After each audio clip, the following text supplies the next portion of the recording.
Quero muito conseguir botar aquele filtro de palminhas e uma voz de comemoração no fundo. No início desse vídeo, eu nem acredito que eu sentei aqui pra fazer isso, gente. Eu vim contar um pouco do que foi a descoberta da minha gravidez e o que rolou no primeiro trimestre de diferente. E você quer brincar na hora do vídeo? Você tava dormindo até agora. Deixa eu gravar o vídeo, cara, por favor. Então, eu vou começar pelo começo. Eu parei de tomar um anticoncepcional, acho que em maio, junho. E aí minha menstruação demorou um pouquinho pra descer, mas desceu em julho. E eu tomava anticoncepcional há muito tempo. Tinham 10 anos que eu tomava. E eu parei não por querer engravidar, nada disso. Tava no nosso planejamento, mas pra talvez final desse ano, 2021, início de 2022. E aí eu parei porque eu tava começando a ver... Ai, de novo, vai me atrapalhar. Eu tava começando a ver algumas varizes muito pequenininhas e foi todo aquele boom da história da Anitta, que ela tinha tido trombose por conta de anticoncepcional também. Eu sempre soube que seria um risco. E como já tinha muito tempo, algumas amigas daqui me ensinaram um método que eu não devo ter aprendido direito, que seria controlar com teste de ovulação, que aqui é muito comum. Eu já postei pra vocês sobre essas informações do teste de ovulação. E aí, no dia que eu estivesse ovulando, a gente não teria relações sexuais e assim a gente evitaria a gravidez. Não deu certo. Então, pelas nossas contas, a concepção foi ali no meio de agosto. E eu não me dei conta. Eu tava esperando a menstruação descer, porque como demorou pra descer a primeira menstruação, logo depois do que eu parei o anticoncepcional, eu acreditei que fosse por conta disso, meu corpo acostumando. E aí chegou outubro, final de setembro, na verdade. Eu comecei a sentir os sintomas do corona, tive que ir ao médico pra fazer o exame, pra saber se eu tava com corona ou não. E aqui na triagem é normal, como é aí no Brasil, perguntar quando foi sua última menstruação. Eu não me lembrava de cabeça, mas eu tinha um aplicativo que eu anotava tudo. E aí, quando eu abri o aplicativo e falei pra ela quando tinha sido minha última menstruação, que tinha sido no final de julho, ela perguntou de novo: você tem certeza que você não tá grávida? Porque a pergunta anterior tinha sido perguntado se eu tava grávida, se eu tinha chances de estar grávida. Eu falei: não. Eu parei anticoncepcional tem pouco tempo, então eu acredito que seja um atraso pelas mudanças no meu corpo, realmente. Aí ela: tudo bem. Fiz o teste, fiquei com aquilo na cabeça. O teste demorou 2 dias pra sair. Eu fiz 2 dias com a questão da gravidez na minha cabeça também. O teste do corona, tá? E aí... Peraí que eu tô sem fôlego ainda por causa do corona. Eu não tava sentindo sintoma nenhum, a não ser... Algumas pessoas vão lembrar nos stories. Eu postei que em setembro eu tava sentindo cólicas muito fortes. Era ali na semana do meu aniversário. Que eu também acreditava que tava sendo pelas mudanças do meu corpo, a menstruação pra descer... ter parado o anticoncepcional, que muita gente diz que o anticoncepcional inibe essa cólica. Então, até tomei remédio pra cólica na época. E usei muita água quente e tudo. Enfim, não era cólica. Eu tava grávida já. Então, com 7 semanas mais ou menos de atraso da menstruação, foi quando eu descobri a gravidez. Tem um vídeo de eu contando pro Pedro aí no IGTV, vocês podem dar uma olhada. E... eu resolvi fazer o teste de gravidez, pedi o teste de farmácia no mesmo dia que eu recebi o resultado do corona. Então, no dia... foi uma quinta-feira. Eu acordei, fui passear com a Snow. Tava muito quente aqui em Lakeland. Na verdade, estava em Lakeland. E quando eu voltei, eu tava me sentindo muito mal. Como se minha pressão tivesse caído e meu estômago embrulhado. Comentei com o Pedro, ele, pra não criar esperança, falou que não era nada. E aí eu fiquei na minha e só comentei assim: acho que eu vou comprar um teste só por via das dúvidas, já que a minha menstruação tá demorando tanto a descer. Ele até brincou: para de bobeira, não é nada, vai descer. E foi trabalhar e eu fiquei em casa. O teste chegou, eu já tava de quarentena, porque eu sabia que eu tinha testado positivo de manhã. O Pedro já tinha tido, então ele já tinha anticorpos. Ele não estava com corona. Ele foi trabalhar e eu fiquei em casa. Fiz o teste de ovulação assim que ele saiu e já deu aquela pintadinha bem roxinha que eu mostrei pra vocês em um post. Quando eu mostrei isso para as meninas, elas falaram, compra o teste agora. Tem muita chance de você estar grávida. Fui, comprei o teste, pedi pra entregarem, comprei pelo Instacart. Entregaram na minha porta, mas demorou muito, demorou tipo assim umas 3 horas pro teste chegar. Elas estavam mais ansiosas que eu, mas eu tava igual o Pedro. Não acho que seja nada, a gente tava fazendo os testes de ovulação, eu tava cuidando, tava controlando, achei que estivesse, mas não estava. Enfim, descobri a gravidez. Como eu tava com corona, eu precisava ficar, na época a quarentena ainda eram de 15 dias. Eu não podia ir no médico pra começar o pré-natal por conta do corona, então tinha que esperar o período da quarentena pra ir sim atrás disso tudo. E eu fui entendendo como que era o processo aqui. Pausa. No dia do meu aniversário, dia 18, eu já estaria grávida de 4 semanas, mais ou menos. E eu chorava muito, eu tava muito sensível. Desde o nascimento da Isabela, que foi final de agosto, ali, final de agosto eu estaria com 1, 2 semanas. Eu acho que 2 semanas já, porque com 1 semana você não... acredito eu que você não mudaria tanto assim. Eu tava muito chorona. Eu fui conhecer a Isabela, eu desabei de chorar, tipo, que coisa perfeita. E eu não sou esse tipo de pessoa, assim. Quando eu fico feliz, eu não sou de chorar. E aí, eu me peguei chorando pela Isabela, né? Vendo a Isabela, a filha da Jéssica e do Lucas. E no meu aniversário, conforme eu fui recebendo as surpresas, além dessa coisa toda de corona, eu ainda não sabia que eu tava com corona, mas eu não tava ainda, na verdade. Mas tá longe da minha família, não ter ido ano passado pro Brasil. Tudo foi somando. E além disso, eu tava muito sensível, porque tudo eu chorava no meu aniversário. Então foram coisas marcantes, assim, que depois a gente olha pra trás e fala, nossa, você falou que não tinha sintoma, mas tinham vários sintomas que você não notou. Vou contar um pouquinho como que tá sendo meu pré-natal aqui. Todos os exames são muito parecidos com o do Brasil, quando eu converso com pessoas, né, que tiveram filhos no Brasil. São todos muito parecidos, até com as outras meninas, quando elas tiveram as experiências delas, que os bebês já estão aí, graças a Deus. Elas comentam a mesma coisa. A única coisa é que a gente tem menos ultrassom, por ser uma coisa... É um protocolo americano mesmo. Você pode pagar por fora, que é aquele Moms to Be Ultrasound do Dr. Fábio, que eu posto sempre aqui pra vocês, que as meninas super recorrem, e a gente recorreu no início da gravidez. São maneiras de você pagar por fora pra poder fazer mais ultrassom. Mas, na verdade, você só tem, durante o pré-natal, 3 ultrassons. Uma no primeiro, uma no segundo, outra no terceiro trimestre.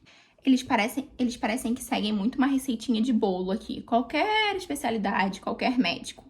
Se vai ao médico, vai ao dentista, vai ao fisioterapeuta, é tudo muito... Se forem americanos, é tudo muito uma receitinha de bolo. Eles têm um protocolo, muito por conta de violência, de abuso. Aqui é muito famoso o paciente processar o médico, então eles são muito cuidadosos. E assim, não é muito comum o paciente processar o médico, porque são coisas que acontecem realmente. Mas qualquer vírgula fora do lugar, o paciente tem motivo para processar e ganhar dinheiro nesse processo. Então, eles são muito receita de bolo, seguindo o roteiro. E acaba ficando um pouco engessado. Na consulta eu já sei tudo que vai acontecer. A médica entra. Quando eu vou na consulta, eu passo pela enfermeira, depois eu vou pra médica, e se eu precisar fazer algum exame de sangue naquela consulta, eu faço, e depois eles me avisam se eu tenho alguma outra pra marcar ou não. Ou se eu vou precisar de algum exame extra. Pra vocês terem ideia, na hora que a médica, a obstetra entra, ela mede minha barriga, explica o que aconteceu, né, desde a última consulta, se eu fiz algum exame, como é que estão os exames, como é que foram esses exames da última consulta, se tá tudo bem. Mede minha barriga, mas o que ela faz? E pergunta se eu tenho alguma dúvida. Além disso, ela faz o Doppler pra ouvir o coração do bebê. Então, toda vez que eu vou lá, eu ouço o coração do Cadu, o que é muito legal. E ela mede minha barriga, a enfermeira checa a pressão, batimento cardíaco, meu peso. E aqui, também, por conta dessa violência toda, eles têm um questionário que eles fazem toda a consulta. Eu acho legal só a título de curiosidade. Perguntam se tá tudo bem na sua casa, se você é feliz, se você é bem tratada. E é isso. checa sua temperatura corporal, tudo é feito na triagem. E a médica mesmo, a obstetra, eu vejo ela 5 minutos. E não vai ser a médica que fará o meu parto, porque não foi com nenhuma das meninas. Então, acredito que ela só trabalha ali no departamento mesmo, no departamento médico. E ela é muito legal, tá? Eu tô gostando muito dela. Ela tira minhas dúvidas e eu tenho me informado muito também na internet. Então, eu pego doutores aí do Brasil, vejo as dúvidas que as grávidas têm, tenho estudado bastante e isso tem me ajudado muito. Agora, vamos para a parte principal. O que eu achei que mudou pra mim no primeiro trimestre, o que eu notei de mudança em mim. Como grávida e já agora no finalzinho do segundo trimestre, eu posso dizer pra vocês que eu me achei uma grávida muito legal no primeiro trimestre. No segundo, eu já fiquei mais... Meus hormônios... Eu vou contar no segundo, né? Mas meus hormônios já oscilaram um pouco mais, então eu fiquei mais mal-humorada, mais direta, mais prática, eu acho. Eu fui uma grávida mais prática nesse segundo trimestre. Mas no primeiro tava muito legal. Tipo, o Pedro se irritava com alguma coisa, eu falava, não, tipo, parecia que a gente tinha trocado de personagem. Eu sou o Pedro, ele é Nanda. E de personalidade. E de personagem. E deixa eu ver mais o que eu anotei aqui. Bom, no meu corpo, no primeiro trimestre, o que eu não aproveitei tanto por conta da minha vaidade foi, que eu não gostei tanto, foram pelos. Eu achei que meu cabelo já começou a encher desde o primeiro trimestre. Eu sempre tive cabelo bem cheio, mas eu achei que ele ficou mais rebelde ainda. Mas pode ser porque eu tava notando mais também. Mas na barriga, eu acho que por uma questão de proteção do corpo, a gente acaba ganhando muito pelo. E aí com o tempo eu fui me acostumando e tal, mas foi uma coisa que eu notei muito mudar, assim, no meu corpo. Eu senti muitos momentos de tristeza. Eu acho que somou muita coisa pra mim no primeiro trimestre, que eu não consegui aproveitar tanto e tô aproveitando mais agora no segundo trimestre. No primeiro trimestre teve toda a questão do mês inteiro de outubro do meu pai no hospital. Eu contei pro meu pai que eu tava grávida, 5 dias depois ele foi internado com Covid. Então, e lá ficou 30 dias. Então foi muito tenso pra mim. Então esse momento pra mim foi muito difícil, porque além das mudanças hormonais, eu me sentia mais triste por não estar lá no Brasil, vivendo tudo que meu pai tava passando, não estando perto da minha mãe e do meu irmão. E hormônio mesmo. Eu tava com muita saudade, era uma época que era pra gente ter ido pro Brasil e por conta do corona a gente não foi. E da gravidez também eu não iria. Eu tive muito cansaço, mas também foi somado ao Covid. Então, aquele sono todo de gravidez e tal, meu ainda foi dobrado porque eu tava com Covid. Eu tinha enjoo se eu ficasse sem comer por muito tempo. Então, de 2 em 2 horas eu tinha que botar alguma coisa na boca. Aqui eles chamam de morning sickness. E aí no Brasil deve ser igual, né? Eu não conseguia vomitar. Eu não fui uma grávida de vomitar. Eu só ficava muito enjoada. E aí a falta de ar toda que eu achava no início que era por conta da gravidez, não é, porque Cadu ainda não tá apertando lá. Não tá apertando meu pulmão, meu diafragma, nada. E é sim por conta do corona. Então começo a falar muito, ainda tenho falta de ar e a fisioterapia tá me ajudando um pouco com isso. Nesse primeiro trimestre eu tive mais fome e eu tinha umas vontades diferentes. Não era desejo, eram vontades. Tipo assim, eu tava muito criativa pra comida. Chegava na hora do almoço e tal, a gente tava no processo de mudança, então a gente tava pedindo muita comida, eu já sabia o que a gente ia comer. Tipo, não, hoje vamos pedir do restaurante tal que eu quero comer isso. Então, eu tava muito criativa pra comida, assim, e troquei totalmente paladar. Do doce, eu não queria ver doce de jeito nenhum. Foi um dos sintomas que eu podia ter descoberto antes, porque comecei a não querer ver doce antes do corona, antes de ter o corona, e super preferindo o salgado. Queria passar longe de doce, agora eu melhorei bastante no segundo trimestre, já tô comendo doce. E é isso, queria comer um prato de arroz e feijão, queria almoçar e jantar, nunca fui de jantar, sempre fui de lanchar, queria jantar. E comendo assim, tipo... Agora até dei uma controlada, mas tava comendo quantidade do Pedro, sabe? Me perguntaram na caixinha de perguntas se eu tive sangramento no primeiro trimestre. Eu não tive nenhum sangramento até agora, graças a Deus. Infelizmente, assim, um lado negativo que você passa na gravidez, que poucas pessoas te contam, é que você tem uma responsabilidade enorme com você. Então, qualquer coisinha que eu falava, ai, tô sentindo uma cólica, tô sentindo alguma coisa estranha, o Pedro já ficava, o que você fez? O que aconteceu? O que não sei o quê. Se eu carregava uma cadeira, ou então se eu esbarrei em algum lugar, tipo, com a barriga, seria culpa minha se acontecesse alguma coisa com o Cadu e você fica com isso na sua cabeça. Então, eu acho que pra mim, que sou muito ansiosa e quero fazer tudo perfeitamente.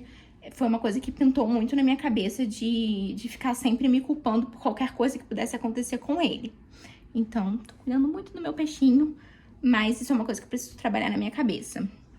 Desde o primeiro semestre eu senti que eu mudei muito por conta do cansaço, somado ao corona novamente. Mas cansaço, humor, ânimo mesmo de fazer as coisas. Eu sempre fui muito proativa, eu não tava querendo... No meio da mudança, eu não queria ser proativa, então foi uma fase difícil pra mim, porque eu não tava me vendo como a Nanda de sempre. Eu mudei completamente e foi difícil pra eu aceitar isso. Mas agora eu já voltei bastante ao normal. No final do primeiro trimestre eu já tava bem melhor. Por questão de vaidade mesmo, além dos pelos, eu vi que os seios já começaram a escurecer. Acho que de parte do corpo, acho que foi o único que eu notei mudança mesmo de escurecer até agora. Mas desde o primeiro trimestre escureceu e eu comecei a sentir dores no seio. Mas isso eu já tinha descoberto a gravidez, depois que as dores começaram. E também, como a minha barriga não tava mudando muito, tipo, não fica com aquele formato de barriga grávida, parecia que eu tinha engordado. Eu já tinha descoberto a gravidez e tudo, mas eu tava me culpando porque esteticamente meu corpo não tava bonito. Eu não tava com uma barriga de grávida e eu não tava com a barriga que eu tinha antes. Então isso me incomodou também, sendo bem sincera. E agora eu já tenho aquela barriga durinha, que eu gosto de mostrar pra vocês e tal. Mas no primeiro trimestre foi muito difícil, porque não dava pra ver que tinha um bebê. Se a pessoa me olhasse de biquíni, se me olhasse de calcinha sutiã, ia parecer que eu tava gordinha. Então, isso foram algumas coisas que foram me incomodando. Mas fora isso, foi muito legal. O primeiro trimestre de poder contar pro Pedro, a comemoração foi muito legal, como vocês viram. De estar vivendo isso. Questão médica, legal, aqui nos Estados Unidos é tudo muito pisando em ovos, porque você não tá no seu país. Então, é uma coisa que eu, do meu jeito, da minha personalidade, eu fico um pouco incomodada, ainda penso, tipo, será que não valeria mais a pena estar no Brasil? Mas não, a gente acredita, eu e o Pedro entramos num consenso, a gente acredita que pro futuro dele vai ser muito bom. Ele nasce americano e é isso. Acho que fechei o meu relato de primeiro trimestre. Eu espero não ter falado muito rápido, que eu acho que eu falei. E agora eu vou recuperar meu fôlego e até o vídeo do segundo trimestre. Beijo! Snow, o que você fez aqui com esses brinquedos enquanto eu gravava o vídeo? Você destruiu os brinquedos. Minha filha. E agora, o que eu faço com você? Ah, você tá vindo pedir desculpas. Tá bom. Eu te desculpo. Você vai me derrubar da bola. Vou te desculpar, tá bom. Hora de brincar.